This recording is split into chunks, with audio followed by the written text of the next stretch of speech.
if I may say, it is day 4,900, and I think 26 of us being in business. And with that, may I pass the baton on to Lisa Baudoin, the proprietor of Books and Company in Oconomowaukee. Thanks, Lisa. Hi, welcome everybody. And today, though, we are going to welcome Matt Cain for his book, The Secret Life of Albert Entwistle. Matt Cain was born in Bury and brought up in Bolton. I love the alliteration for that. After attending Cambridge University, he worked in television, creating arts and entertainment programs. Matt was Channel 4's first culture editor-in-chief of Attitude magazine, and has judged the Costa Book Awards. He is the author of 4 novels, including The Madonna of Bolton and The Secret Life of Albert Entwistle, which was an Indie Next pick for June, and continues to reside on many booksellers' staff favorite shelves. His 5th book, Becoming Ted, will be published in the UK in 2023 and in the US in 2024. Matt is actively involved in bringing forward the stories of the LGBTQ+ communities to create and encourage equity, opportunity, and healthy, thriving individuals. Matt now lives in London with his partner, Harry, and their cat, Nellie. Welcome, Matt. We're really excited to have you. I'm really excited to be chatting to you. Thank you for having me. Yeah, do you want to start by giving us maybe a little elevator pitch of the book and then reading a few pages to give us a flavor of it? Yes, it's interesting you say that. Somebody told me right at the beginning of my writing career, you need to have an elevator pitch because people will say to you, what's your book about? And they do all the time. This one is about a shy, lonely and unhappy 60-something postman living in the north of England. He's secretly gay, and he realizes after a series of life crises that he doesn't want to be unhappy and lonely anymore. He wants to turn his life around, and the way to do that is to set off in search of the lost love of his life, a man he hasn't seen for 50 years. How's that for an elevator pitch? Perfect. I'll do it. I read that. And a lot, I mean, if I want to expand on it, along the way, he makes unexpected friendships with people he thought were very different to him, and he reconnects with his community, and there's a journey towards self-love without wanting to give too much away. And the cat, by the way, the cat Nellie, I just heard him meowing outside the door, so she may want to come in at some point. There's also a cat in this book. All cats welcome at our events. Yeah, mine's going to yell here soon too. Okay, so you know what? I'm actually just going to open the door because she is meowing. Nellie, come in, come in, come in. Right, she's coming. Will she jump up on camera for us? Oh, I think she's going to be held on camera. Oh. She's shy, but she basically could hear my voice in the room. So I hope she doesn't actually now, like, accidentally disconnect me. Right, Nellie, stay there. I need to put my reading glasses on at the age of 47. I've just had to start wearing them. It's an uncomfortable adjustment, but I know. It's nice to be able to read, isn't it? It is. It is. Okay, so this passage is Albert, who's in this northern town near the Lancashire moors, which is where I grew up. And he starts to think about his lost love, George, and he goes to revisit the secret meeting place on the moors. A few meters in front of him stood a Second World War bunker or pillbox. The sight of it knocked the breath out of Albert's body. This was where one long spring and summer he'd come in secret to meet the boy he loved. This was where the tight grip of desire had taken hold of him and made it impossible to defend himself from impulses he'd spent years trying to suppress. This was where he'd felt dizzy, almost high on love, and had experienced a happiness greater than any he'd ever imagined was possible. But this was also where something terrible had happened that would destroy his happiness and replace it with a gutting sadness he hadn't been able to escape ever since. He hadn't been back to this place for nearly 50 years, but now that he was here, the ache in his belly was growing. He ran his fingers along the walls and they felt just as rough and gnarly as they had all those years ago. He kicked at the ground and dislodged a few matches and cigarette butts. In his day, he'd created a mattress out of a pile of old blankets he'd smuggled out of the house and brought up here to spread out on the ground. It was here on these blankets that he'd held a young man in his arms and softly kissed his forehead as he'd whispered in his ear how happy he made him, where he'd run his fingers through a young man's hair and pulled him nearer so he could breathe him in, where he'd felt so close to a young man and so fused with his spirit that he couldn't imagine them ever being apart. But memories like these were too much to bear. I'm gonna have to stop there because the cat's wailing and completely ruining the emotional moment. She now wants to go out again. So ask me the first question while I open the door. I actually think the cat was saying, I want to read you to read more. She Talk prefers about my racing. I know. She prefers my other half because he gives her more attention. And yes, there is a cat in this book. Absolutely, we should say Gracie that. is a wonderful cat. So Gracie is the friend till, you know, almost though is sort of part of the impetus for the story, isn't it? So for this driving. But yeah, without giving too much away, when I said he had a series of life crises, he's a man who's very much stuck in his ways. He had this crisis, this trauma years ago, when he and the boy he was in love with were cruelly torn apart. And after that, he pulled up the drawbridge, emotionally shut down, just clung to his routine at work, and went home to his cat. And, you know, he gets by, but it's by suppressing things. And then things happen to make these feelings and memories come bursting back to the surface. And yes, the cat is involved. To be honest, I'm like so unashamedly a cat lady, and it really annoys me when people talk about people with cats as if they're sad, lonely losers. I've had such amazing, happy times with cats in my life. And yeah, I very much channeled into Albert's relationship with his cat, all my feelings for my cat. You should probably make sure, if there isn't a society already, the Exuberant Cat Society of people, happy people with cats. Happy people with cats and friends. Thank you very much. Totally. Yes. What was, I mean, I assume that, and I shouldn't make this assumption, that the story started with character, but whether it did or not, tell us, and also tell us, like, what was the moment, like, where did you start with this journey on Albert? Where was he? Did it go beginning to end? Did you have a vision of something or a moment? Actually, it's really, you know what? I've done so many interviews about this book, and I've been asked so many questions. I've never been asked that. That's really good. Did it begin with character? I'm slightly having to switch into talking about this book because I've been writing more since. But no, it didn't begin with character. Surprisingly, for a character-driven novel, I'd read lots of what they call uplit books.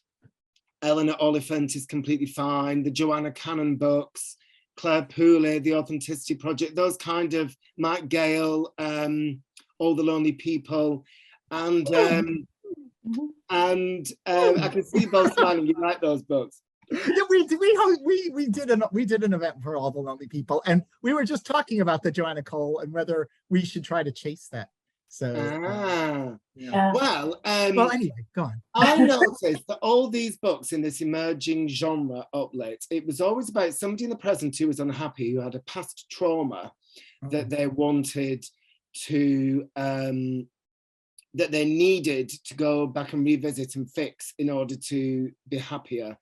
And to be perfectly honest, I'd had a cult hit with my book, The Madonna of Bolton, and then publishers were talking to me about what to do next. I saw that these books were doing well, and I'd always wanted to write a book about an older gay man going back to find the lost love of his life. I was really affected by the film Brokeback Mountain. And if you remember, you know, there's the two cowboys who have the love affair, and afterwards they can't be together. And at the end, when Jake Twist has died, Ennis Delmar is in his caravan looking back on the memories, very, very sad. And I always wanted to do a forbidden relationship in the past, but it doesn't have that sad ending.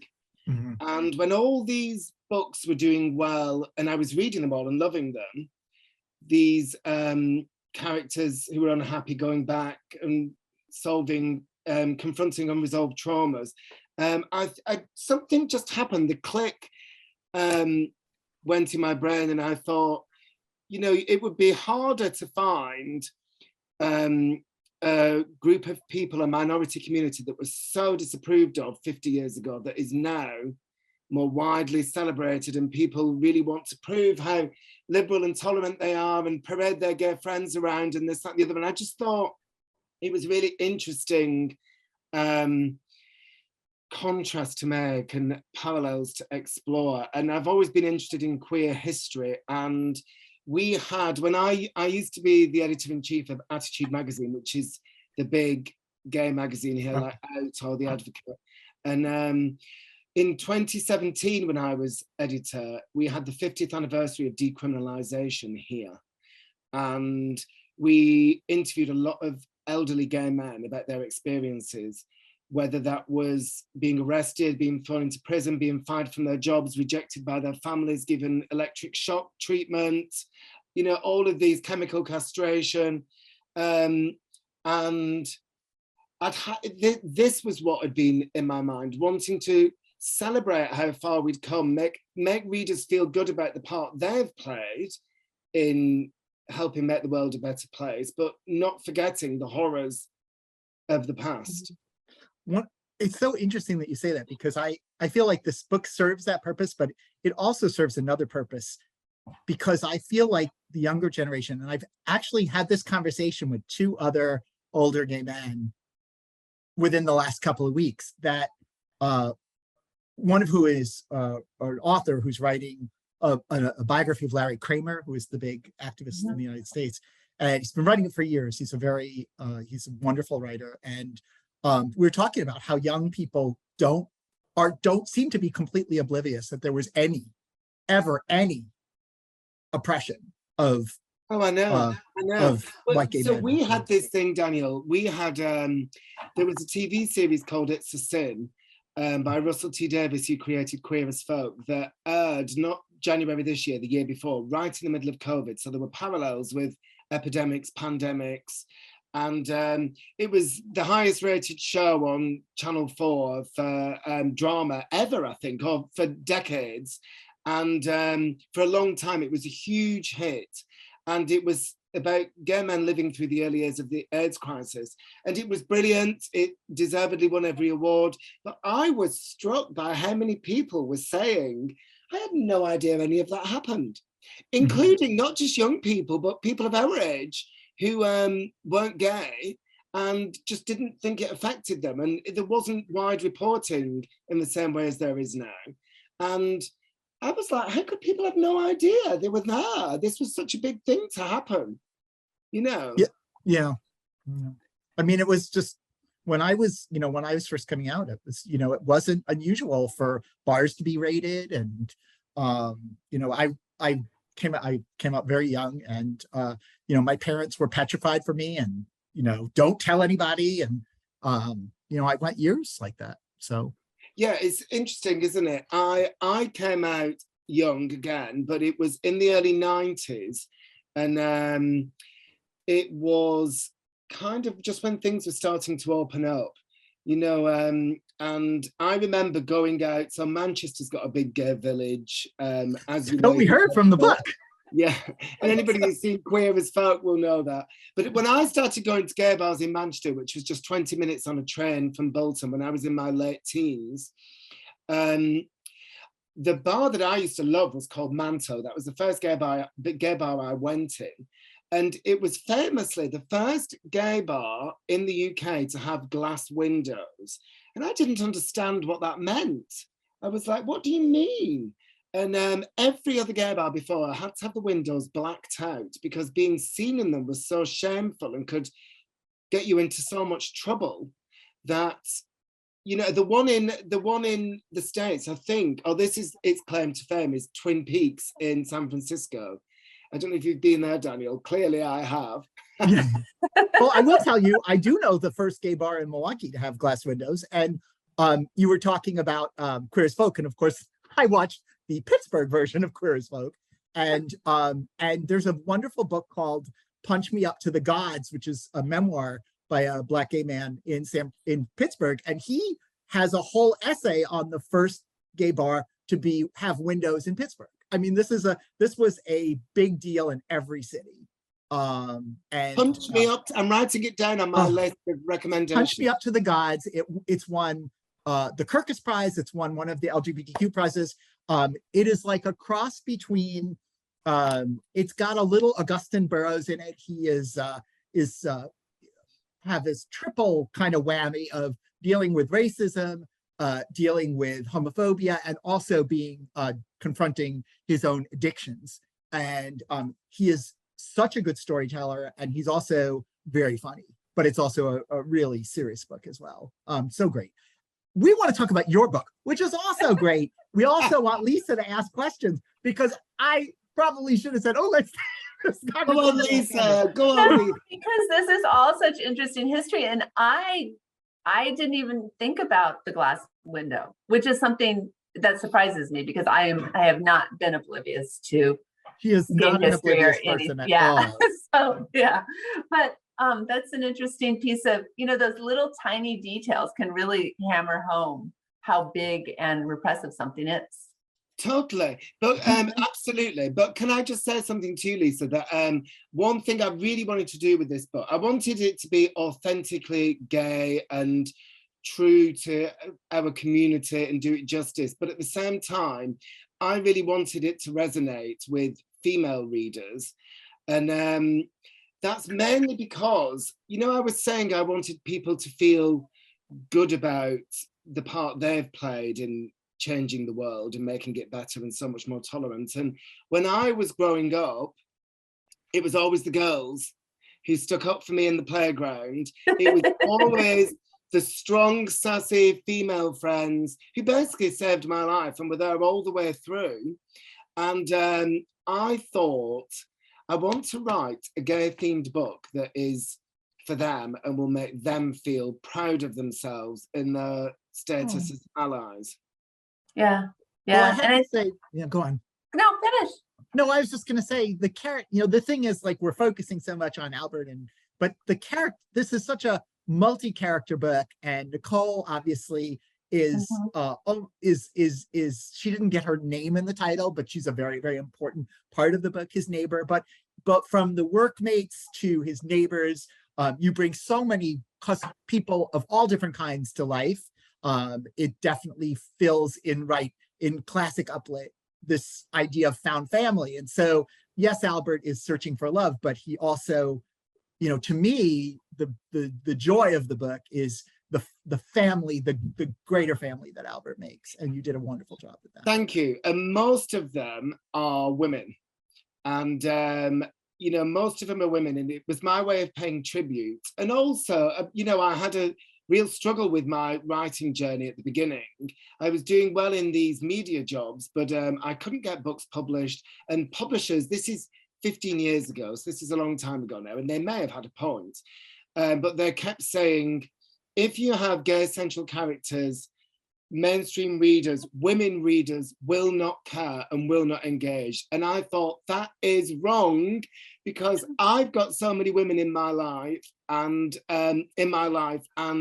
that's just not true. And I had to fight and fight and fight to prove that point. The first books that I wrote, I got a deal to write books with female central characters with gay best friends. That was the brief. And my best friend's wedding sort of thing, yeah. Yeah, and that was fine for me, because I have so many ideas and I found ways of doing it that didn't compromise what I wanted to do. But ultimately, they weren't that successful. And it was only when I started writing gay characters front and center that things started to take off with large numbers of straight female readers. Right. I think it was really, part of it was the publishers realizing what you knew all along. Because when just for one example, you mentioned movies. So one of my very favorite writers is Stephen Macaulay, who wrote the book that became the object of my affection. And when we finally hosted him, it was like 90% women. It wasn't gay. Really? Yeah. So anyway, sorry, Lisa, you were talking. Lisa, please ask all the rest of the questions in the hour. No, because this really goes right into what I was going to want to talk about is when I really loved having the intimacy between the two characters, between Albert and George, because we don't talk about that. And until we bring it out as a very normal, very sensitive, very real thing, it's not going to be. And we should have been doing this for so long ago, because that's how it is. It's a tenderness, it's a kindness, it's a great joy. So I love that part of it. Thank you, Lisa. But it's interesting because I did have scenes with intimacy and affection, but I'd had so many years of rejection for gay stories. I was still a bit unsure of myself, and I didn't have a sex scene in this book. To be honest, I didn't particularly want to write one. It didn't feel like it fit the tone or it needed it. There are no sex scenes in uplit books. No. And honestly, Albert would never talk about having sex, but he would talk about snuggling. Yes, I agree with you, actually. I agree with you. And it's written in the close third person narration. So it's kind of in his head. He wouldn't, I agree.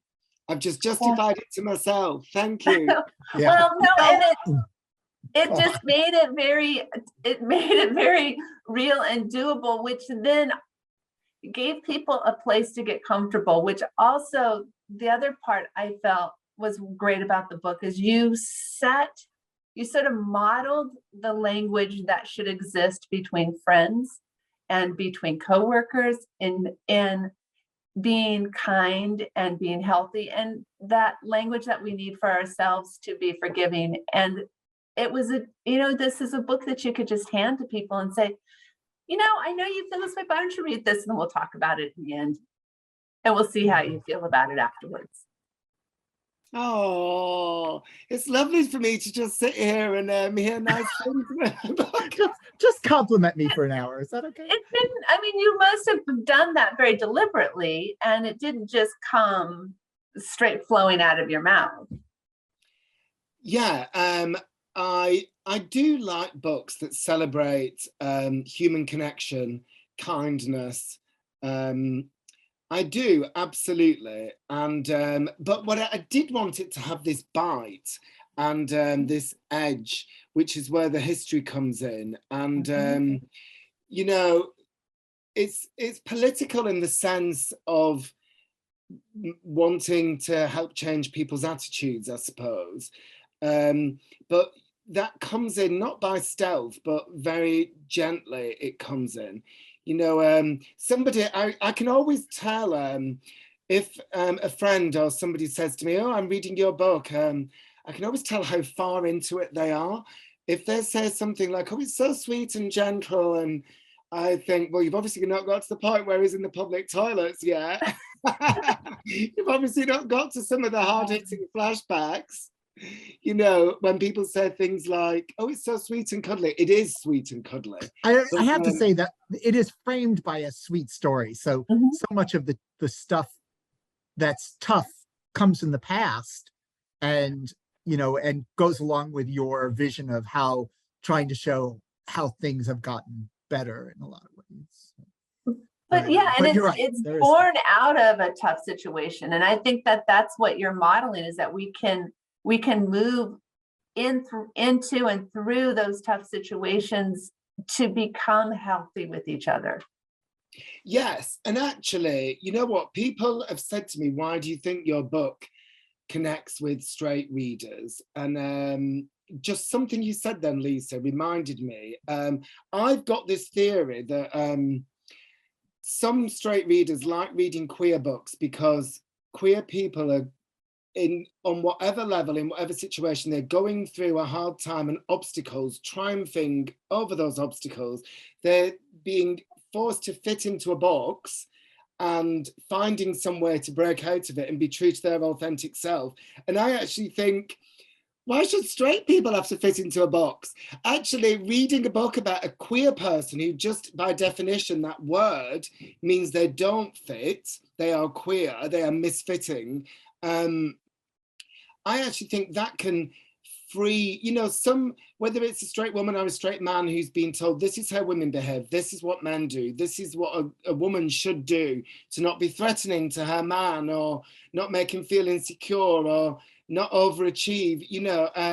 Actually, I like to think that a book like this gives them permission to think a bit more freely about how they can live their life. Mm-hmm.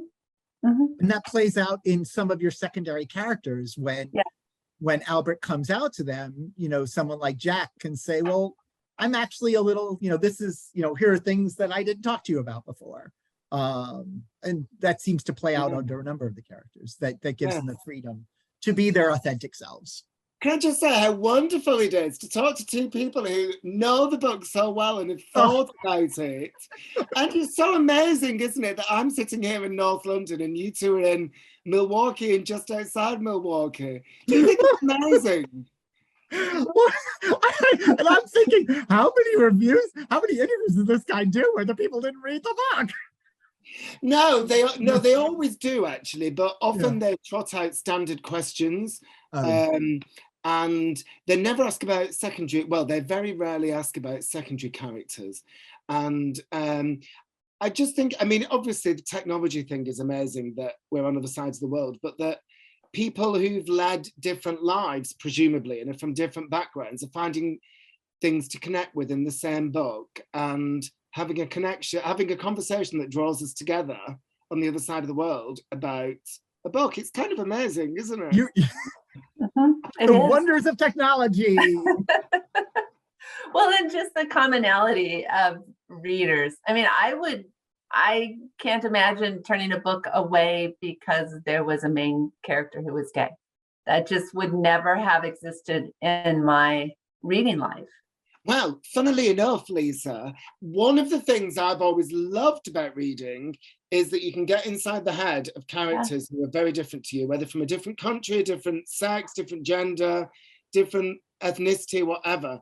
But not everybody thinks the same. I remember when my book first came out, when Albert first came out in the States, and over the first few days, you look at your Goodreads and your Amazon average reader review. Don't do that. Well, it's not so much looking for affirmation, but if you get a stinker, it drags down your average and it messes up the algorithms. Well, not that we look at Amazon all the time, but I'm sorry, you're a writer, you're looking. Some people do eventually stop just because it kills them, but I can tell that you're looking. Well, what I was going to say was somebody in the first week put a 1-star review on there and it said, I didn't realize this was a book about a gay character. If I did, I wouldn't have picked it up. And so I was actually just saying that in response to what Lisa said. Oh no, it makes perfect sense. Yeah, I completely agree with you. I would never turn a book down because the character was different to me. In fact, that's one of the reasons I'd actively pick it up. But not everybody thinks like that. No. Yep. And that's why we changed the world. Yes. Jacqueline Woodson says a wonderful thing about windows and mirrors, and it's fun to read about people who are like you too, but there's so much reward in reading about different kinds of people, and both of us like to read as much as we can about different kinds of people. One of the things this really ties into something I really enjoyed about the book is I've read books imported from the UK in the past, and sometimes the American editors like to change a lot of stuff. I've talked to British writers who said that American stuff almost never gets changed, but the British stuff does. oh, we can't have color spelled with a U, blah, blah, blah. I did like there were lots of things, especially in the age of computers. It's not hard anymore. I look it up. I'm like, what the heck is a barm cake? And I was like, French fries in a roll? Pasta in a roll? I'm like, I don't know. And then I'm like, where can I get one? Well, that kind of community, the working class northwest of England, is very much where I grew up, and that's the kind of world that I know. And my family are all still there, so I go back a lot. But yeah, the difference is brilliant. I'd never thought about that actually, because this is my first book to be published in the States, and as I said, because it's close third, the narration is kind of in their heads. There's only so much that you could Americanize the text anyway. But I don't think, I mean, I can't even remember. I obviously read it over a few times, but I don't think they went too heavy-handed. For example, in this country, we say lunch for midday meal, dinner for evening meal. In the working class north, you say dinner for midday meal, tea for evening meal. And therefore, Albert, in his narration, not just in his direct speech, would say that. And there wasn't any attempt for my American publisher to change that, thankfully. So I appreciate I really liked it. Yeah, all those. Mhm. I would like to quote from you, though. I have a funny, I don't know if this is a Britishism or not. This is Daniel and Danny, the Daniel and Danny dinner party. And they're talking about the neighbors being very excited about them moving in. I should just point out that it was lovely. Everyone was so friendly, but lots of them seemed to think we'd be able to give them advice about their sex lives. And if one more person tells me they've met John Barrowman, I wouldn't care, but I really don't know who John Barrowman is. Would somebody really say that in Great Britain? Would they like, do you know John Barrowman? John Barrowman is, do you know John Barrowman? No, I just want to have to tell you, I know his sister really well. She lives in Milwaukee. That's hilarious. Well, he's obviously an actor, a gay actor, who he ended up, after having successful roles as an actor, he ended up being a judge on TV talent shows on a Saturday evening. So he was a real kind of household name, family favorite gay. And I couldn't think of anybody more appropriate for people to show how cool they were with gays to say, I once met John Barrowman after a call or whatever, you know. Well, I screamed actually, and I did actually email the text. I can hear it. I emailed the text to Carol. I'm like, did you see this? What She did you read it. She loved it. She loved it. She's actually teaches English, and she's a mystery reviewer and reviews books on television. So I think I have to. If she doesn't have one, I'll send her a copy. Oh, thank you. That was a good catch, Daniel, because I thought, God, that name's familiar. You know, it's interesting because so much of this is in the kind of northern working class vernacular. I did slightly think, I hope Americans get it, but it probably fits into that Full Monty, Billy Elliot kind of area of popular culture. And I don't think people do need to get everything. You know, I've just been in South Africa because my husband-to-be is South African. And I got back yesterday. And on the plane back, I was watching the musical In the Heights, which is set in Washington Heights in New York, right, amongst the Latino community. And I actually studied Spanish and French at university, so I did get a lot of it, but there was still a lot, not just language, a lot of cultural stuff I didn't instantly get. And because I was on a plane, I couldn't look it up. And it didn't matter at all. It just added to the authenticity of the immersive experience. Yeah, it's such a wonderful, obviously, one can't say enough about Lin-Manuel Miranda. So, Absolutely. and even American, Latinx people, because people get grouped together, but this is that movie is and play is more about the Dominican, Puerto Rican experience Yes, more than actually, the Mexican experience that in the Midwest would be much more common. I Or even wanted the to talk. experience in the West. Yeah, that's right. Lisa, you ask a question, or I'm. Did you? Boy, now I was just thinking you were going to keep talking, Daniel. Ask me So did anything we all. you want to ask, and I'll did give we you an all. honest answer. Well, one of the things about the writing, and from this listening to so many authors present, they often say that when they're writing characters, they kind of have a trajectory of how that character is going to do the next thing, but suddenly the character becomes a voice in their head that is its own voice and demands to do other things than what you intend it to do as the writer. Did that happen with anybody? Oh, that's interesting. So as a general rule, what happens with me is I plot everything out, literally chapter by chapter, scene by scene, so I can pace developments. Because actually, if you get to the end and something's not right, those things can be really tricky to fix. Character developments, development of emotions and things like that. And what invariably happens when I'm in the moment and writing and a character speaks to me and I go off plan, I read it at the end and it's a massive mistake. Oh. Only because I don't plan it out quickly and then start writing. I plan it out over a series of months. So all the thoughts and thinking around stuff has already happened. And what happened with this book is I started writing this book outside a deal. So I was writing it on spec, and I did write to a plan, but then my agent had input, and then my American agent had input, and then my editor had input. And then, because she was quite new in the job, she wanted a second opinion. So she got a freelance editor to give input.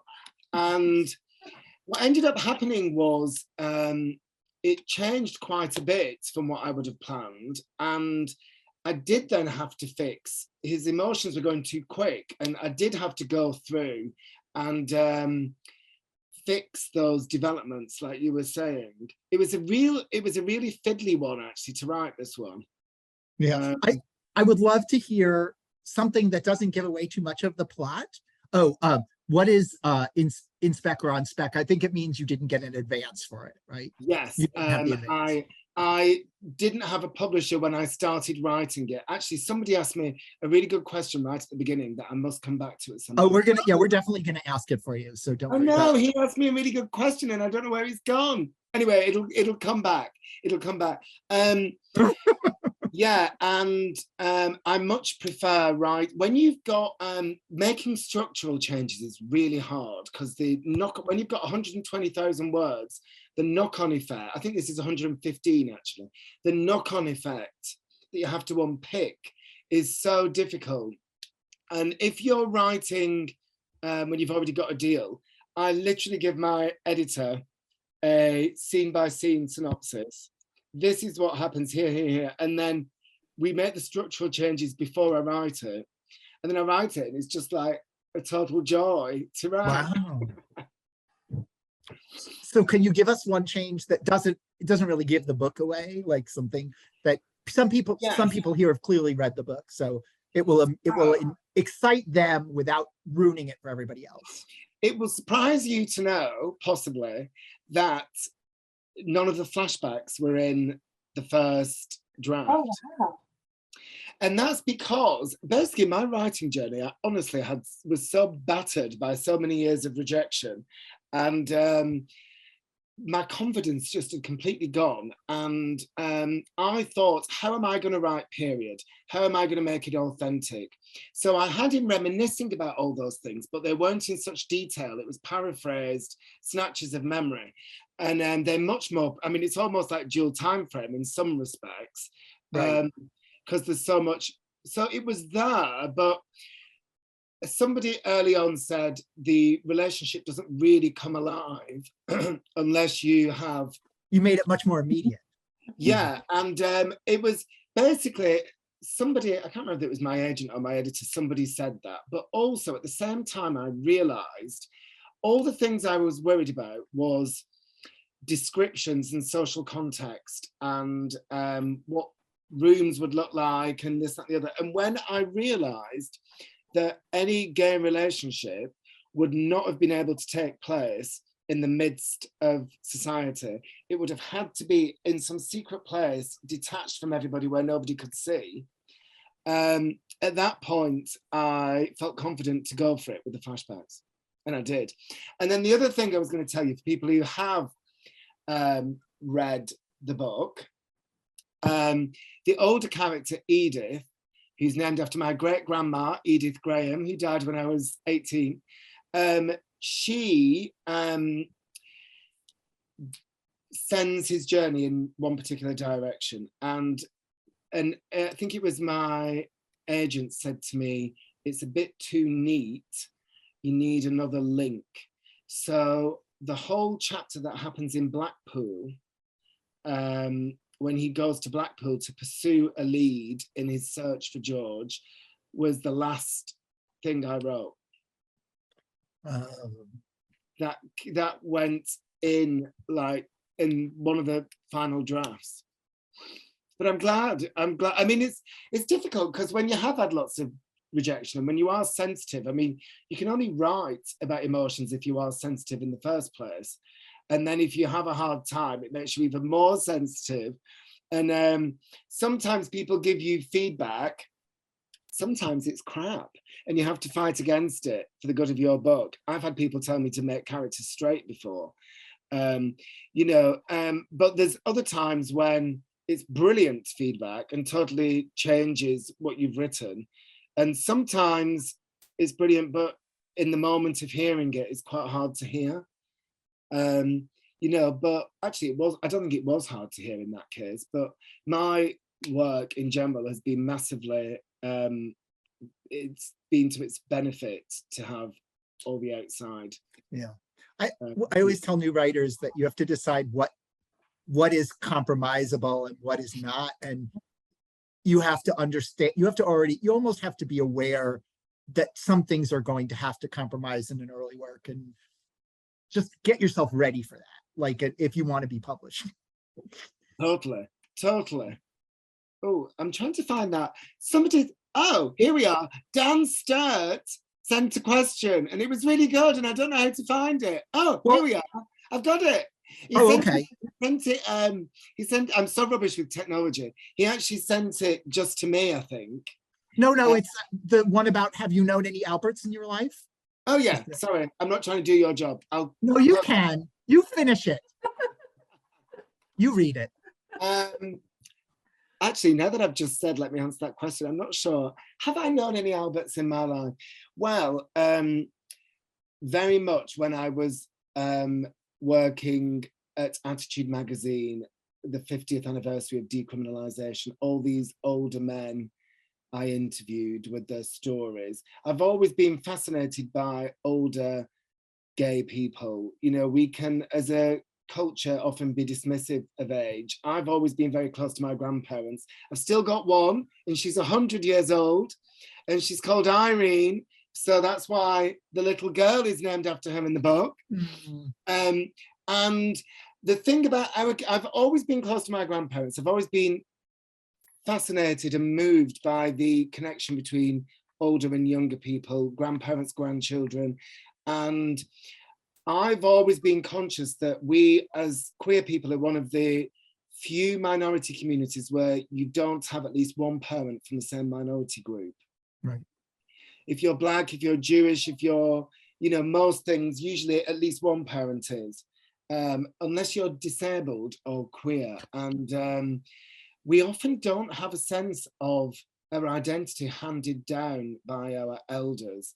And I've always really appreciated that with the older gay men and queer people in general that I've known.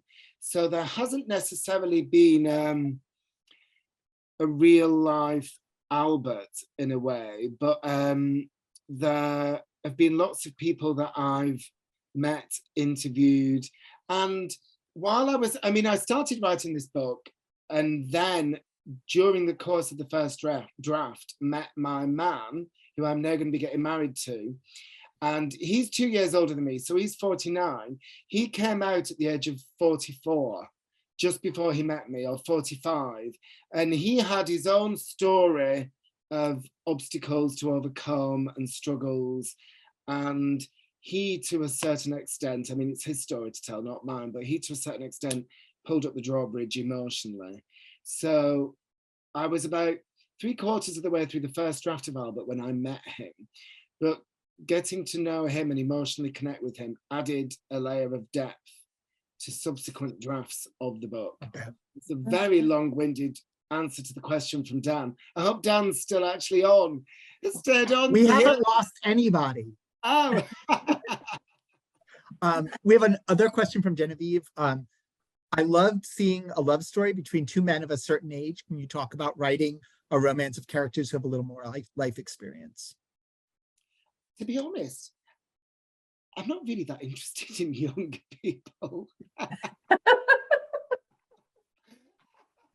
I know I do have Nicole in the book, who's 19, but she's had life experiences. I find people who've had life experiences to be much more interesting.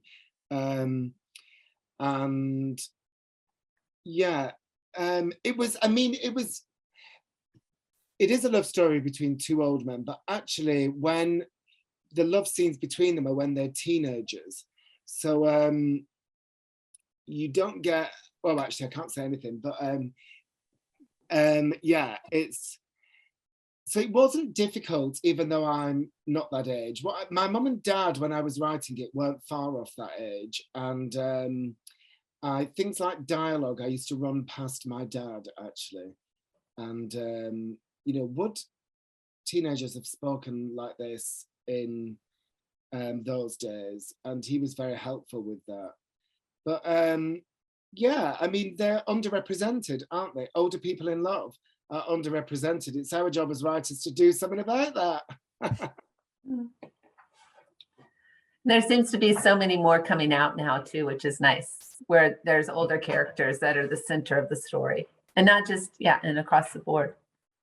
Do you have another question, Daniel, to read or to ask? No, I was going to ask you, I was also, do people use that word Janelle? Is it Janelle or Jeanette? Like, I was hitting the pronunciation thing and say, one of them said Janelle and the next one said Janelle, and they're all automated. So I'm like, they're all wrong. Yeah. He goes up the Ginno. It is Ginno. No, they used a hard G because they're not real people. They're robots. AI has problems. Ginno, which means a little alleyway in the northwest of England. So when I was growing up, did you? When I was growing up, we'd go up the Ginno to the corner shop. Yeah, we'd go up the Ginno. Is that mostly in the northwest then too? Is that where that? Yeah. Oh, okay. But it's interesting. I wouldn't have known that when I was growing up. I mean, pre-internet, you didn't have as much of an idea, unless you read books, about what life was like and colour and context for people from different areas. I didn't know Ginno and barm cake and things were Lancashire words. I thought everybody said them. Yeah, of course. Where I grew up, the area around the river is called the Bosky, and I always talk about the Bosky, and nobody knows what I'm talking about, and nobody asks. Exactly. But it's so like, that's what it's called. What else do you call it? Yeah, exactly. Yeah. Daniel, do you have one? No, but do you remember that book a few years ago that had the maps of the United States and all the regionalisms? Like, so, where do people say pop? Where do people say soda? And it would map out, like, where do people say sack instead of bag? Like, when is something a yard sale? When is it a garage sale? There was it one place that called it a jumble sale? I'm like, what are you, in a Barbara Pym novel? We say jumble sale. We say jumble sale. I know you do. You need to tell us what this book is called. That's another one I need to add to my list. Lisa's going to talk to you and I'm going to find the name of the book. Okay. Of what book? Of what? I'm going to find the book while you ask another question. Oh, and wasn't it also a quiz you could take? Probably. Okay, yeah, it was a really interesting book. Okay, so the term passing privilege was something that you could have left out, but I loved that whole idea of like, you know, just through that term. I mean, it's a very common term to use, but you could have not included it. Was it very intentional? And I don't know, I just love that you did, and that it gave that extra layer to Albert being able to just sit. Like maybe passing is not always such a good idea. Oh, aren't you good with the questions, you two? Yes, I agree. So I am very visibly presenting and orally presenting as a gay man. So I found it very hard when I was a child and a teenager. I was thrust onto the front line and had no choice in the matter. But that did mean that I dealt with certain things that were difficult to deal with early on and had a great life from a young age. If I look at my soon-to-be husband, Harry, he has passing privilege. He didn't come out and really get to grips with his true self and achieve happiness until his 40s. Who had the privilege? You know, and if you think about Albert and George, Albert passes for straight, and that saves him as a youngster, but actually it kind of ruins a lot of his life. George was like me. Couldn't stay in the closet, didn't have much choice in the matter. Yeah, and I think, you know, it's a privilege in one set of eyes, but ultimately, you know, whether it's you're passing for straight or gay, or, you know, some other skin color or some other belonging to some other group, in a way, it doesn't help in the long run. I know, and it may help with survival, but not happiness. Actually, yeah, it's like sinking privileges. All right. The book is called Speaking American. I bet you'll never find it in Great Britain, but it is, but we can still order it here for our customers. We sold hundreds of copies when it came out, but it's one of those books that doesn't fit on a shelf that well. And then you can go out and do one about speaking London. Yeah, you could take all of it. Somebody mapping England. Yes. Brilliant. Before you go, you were gonna give us a few recommendations. So actually, when I read all the time, but when I am writing, I actually find it difficult to read because I've got this, I try to stay immersed in the fictional world I'm creating and all the characters and subplots and themes. But I just finished a draft of the next one book before I went to South Africa. So I went to South Africa and read a load of books. And actually, because I've got so many books in this flat apartment that it's literally teeming with them. My other half has made me switch to Kindle. Oh, I'm sorry. I liked him a lot, but now I like him just a tiny bit less. That's not going to last. I know. I mean, the Kindle isn't going to last. But it's particularly good when you go. It is good when you go on holiday, actually, when you go on vacation. But I mean, I absolutely prefer to read a book. There's no question. I was going to give you a gay one. Since you were talking about queer as folk, so I get sent proofs. So what do you call them in America? Advanced reading copies. ARCs, yeah. So this is an actual book. Just by looking at him, by Ryan O'Connell. It's brilliant. And you mentioned queer as folk earlier. Were you talking about the new one? I didn't see the new one. Oh, he's in the new one. Oh. And his book's brilliant. But that's actually quite young and edgy. The other two I've read recently, which are in a similar area to Albert, Claire Pooley's new book, which is called The People on Platform Number 5. And it's uplit. And it's about a group of strangers who form relationships, establish bonds on a commuter train into London every morning. It's great. And I don't know, have you got a book? Has it been come out in the States yet? Julietta Henderson, The Funny Thing About Norman Foreman. Yes. Oh, it's brilliant. It's Yeah. brilliant. Well, so I read that. So that came out about the same time as Albert. And she's actually Australian, but we speak on social media online and read each other's books and said nice things. And she sent me an advanced reading copy of her next book, which is called Sincerely Me, which has just come out in Australia. It's not even out in the UK yet, so I don't know when it's coming out in America, but I'm sure it will be, because The Funny Thing About Norman Foreman's done so well. And that's also brilliant. Julietta Henderson, Claire Pooley, Ryan O'Connell, I nearly hit myself in the face. They're my recommendations. And this is my new one. This is the proof, the advanced reading copy of the, does it come out back to front? Because I'm holding it up in front of the camera. Or can you read it? I can see it. Yeah, it's right. So no, it's working. called, It's right. It's not backwards. No. oh, right. Oh, great, great. It's called Becoming Ted. It is, shall I give you the elevator pitch? Yes. It's about a 40-something gay man whose husband, out of the blue, dumps him, and he's devastated. But he starts to think, actually, maybe my husband wasn't brilliant. He was actually very domineering, and he didn't let me pursue my dream. And maybe now's my time to put myself first. I'm going to pursue my dream. At the age of 43, I'm going to become a drag queen.